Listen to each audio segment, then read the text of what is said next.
Welcome to Hello Cyber Show. In this deep dive, we're getting into the whole debate around smartphone bans. It's everywhere, isn't it? That automatic reach for the phone, like Hannah Gelbart mentioned, that sort of dread if you think you've left it at home. Totally. It's just become second nature. Which leads us right to the big questions. Are these phones actually, bad for us? Yeah. Especially for kids? And, importantly, what do students think about all this talk of banning them? Yeah, and it's not just talk in one place. It's really a global conversation now about how much kids should be using phones, social media. So that's what we're going to unpack today. Okay, let's do it. And maybe just quickly, we should probably acknowledge our own screen time habits. Without going into detail, I think we both get those reports right. And maybe feel a bit... Oh, absolutely. It's relatable. I mean, the average adult is apparently on their phone almost 5 hours a day. But for kids, the numbers are, well, quite a bit higher. You look at CDC data, maybe 9 hours a day for 11 to 14-year-olds. 9 hours. Wow. Yeah. And maybe 7.5 for 15 to 18-year-olds. Plus, you have nearly half of teenagers saying they use the internet almost constantly. Okay, those are some serious numbers. No wonder people are starting to push for, limits or even bans. Exactly. It makes sense in that context. You had that UN report back in 2023 recommending school bans, to cut down disruption, help with online bullying. Right. And we're seeing different countries trying different things. Like in France, that digital pause trial. Yeah, over 200 schools trying it out, asking teens to just hand their phones in at reception. That's a pretty big shift for the school day. It really is. And then you've got the UK government looking at laws, maybe banning under 16s from social media. And Florida's already passed a bill, hasn't it? Banning social media for under 14s starting January 2025. Right, so that's happening. And Australia, they seem to be going even further. Yeah, they're talking about world-leading legislation, basically banning under 16s from social media altogether. The government there is saying, they're listening to parents. Okay, but how? How do you actually enforce something like that? That sounds incredibly complicated. The million-dollar question, isn't it? Australia's internet regulator has a year to figure out the nuts and bolts. They're talking about exemptions, if you already have an account or get parental permission, and fines for the tech companies if they don't play ball. But hang on, what even is social media in this context? If messaging apps and games are out, what about things like Snapchat? Where does that fit? Exactly. It gets blurry really fast. Defining the platforms is a challenge in itself. And then there's the whole age verification piece. Australia's trialing tech for that. Right. But again, lots of unknowns. How well will it work? What about privacy? Asking potentially millions of people for ID? It's a big deal. Yeah, sounds like a minefield. So, okay, the push for bans is strong, but what's the actual evidence saying? Are phones definitely harmful? Well, this is where it gets really interesting and maybe a bit frustrating, because there isn't one clear answer from science. There's no solid consensus on what smartphones are doing to brains or mental health. Scientists disagree. But there are some prominent theories gaining ground, right?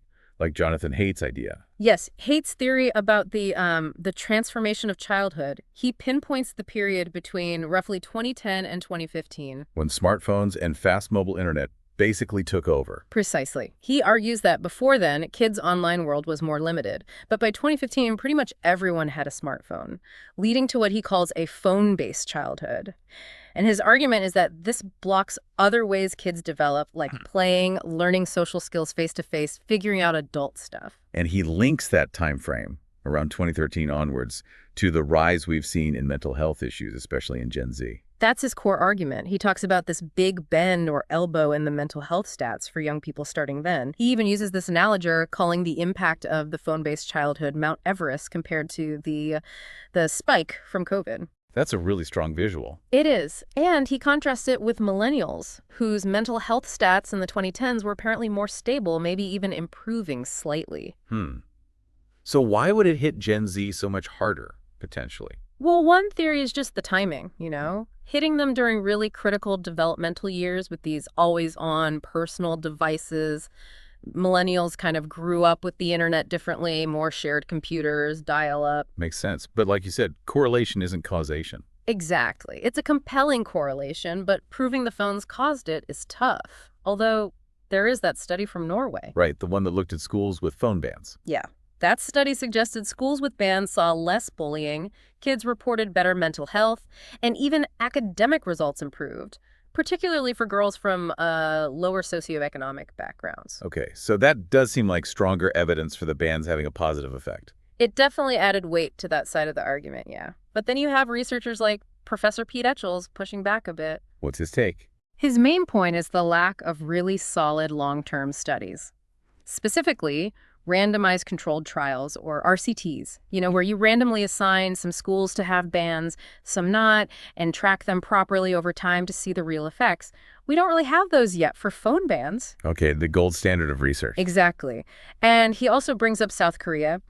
They had a nighttime internet ban for kids. That work? Apparently, it didn't really affect sleep much. Kids just shifted their internet use to earlier in the day. Huh. So just move the problem around. Kind of. And Etchells also questions this idea that 16 is some magic age for responsibility with phones. Why 16? Good point. It seems a bit arbitrary. Yeah. So his argument leans more towards, well, let's focus on teaching everyone, all ages, healthy habits with tech.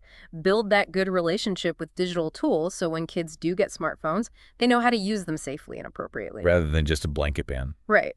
And also putting more pressure on the tech companies themselves, making them design platforms with well-being and safety actually built in from the start. That makes a lot of sense. It's just, it feels so hard to separate everything. Is it the phones causing problems, or are we just more aware of mental health now, talking about it more? Or both? That's the complexity, isn't it? Probably a mix of factors. Which brings us to, well, what do the teenagers themselves actually think about all this? They're right in the middle of it. Yeah, we heard from a few, and it's definitely not one single opinion. There was Sonia, 16. She said she'd actually be okay with a ban in school, thought it might make people talk more. Interesting. But she also had concerns like safety, not being able to contact anyone in an emergency. And she worried that banning social media until later might mean missing out on learning about, real-world stuff and different perspectives people share online. That's a really valid point, the idea that these platforms have some value, too, not just downsides. Exactly. Then there was Acer, also 16, from France. He thought the digital pause idea was okay, maybe for younger kids. But he felt high schoolers, like him, kind of need their phones for independence, managing schedules, that sort of thing. So differentiating by age group makes sense. Yeah. And Arlene, 17, her school allows phones mostly, just not during lessons. She thought maybe the French experiment could be good, though. Help cut down on it to encourage offline stuff. Oh. And finally, Richard, 16. He just observed kids using phones secretly in school anyway, and felt it just made everyone less focused. So real mix. Concerns about focus and addiction, but also practicality, safety, and even learning. It's complicated. It really is. So what about the tech companies? Meta, Google, Apple? How are they responding to all this pressure? Well, Meta, Facebook, Instagram, WhatsApp, they've raised concerns mostly about the practical side of things, especially age verification. How do you do it effectively? What about the privacy issues of collecting all that data? Yeah, we touched on that. And they've kind of suggested that maybe the app stores, Google and Apple, should be the ones enforcing age limits. Which sounds a bit like passing the buck, maybe. You could see it that way, yeah.